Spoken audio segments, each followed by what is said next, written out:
Hi everyone, it's Nectaria again with Sophistication, and this week's video is my entry for the June 2020 Soap Challenge Club One Pot Wonder. For this challenge, we had to put all of our soap into one pot and pour, and that's it. I did 2 soaps for this challenge, and I have been very torn about which one I will enter. Because one of them, I feel like the result looks closer to what we were looking for.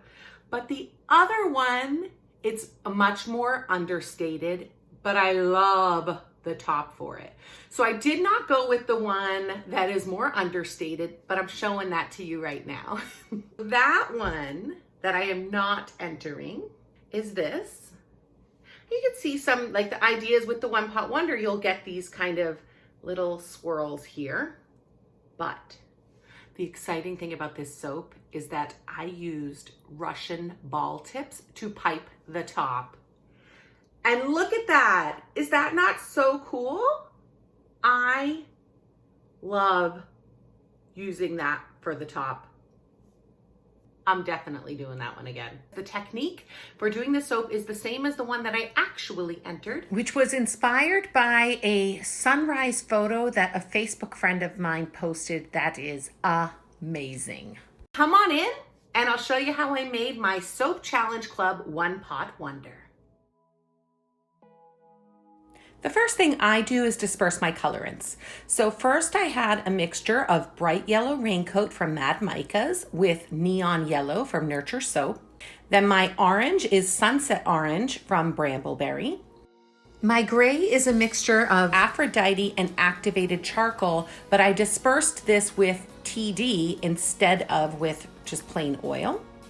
And finally, I have Snake Island and activated charcoal.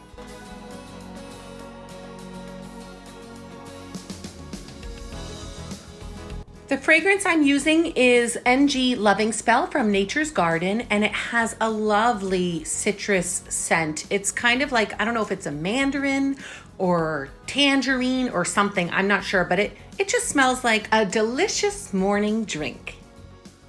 Now, when I mixed my colorants into my soap, I just didn't feel that the orange was bright enough, so I added some deep orange neon from Nurture Soap.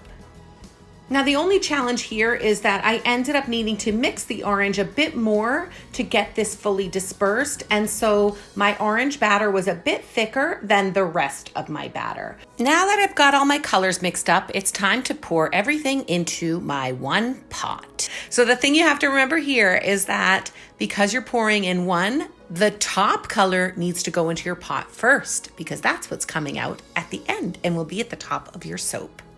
You also don't want your colors to fall into the previous color. So you want to pour your next colors kind of along the lip of the soap on the side of your pouring spout.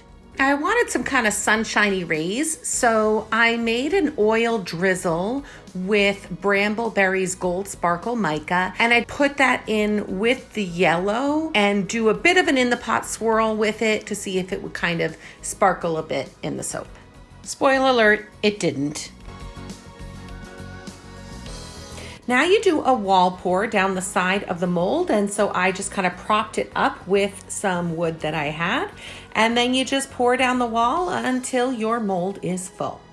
Now the challenge here is that this glass one pot is quite heavy, so I didn't have as much control over the pour as I would have liked. So when I made this soap a second time, I actually just went to the dollar store and got a light pitcher.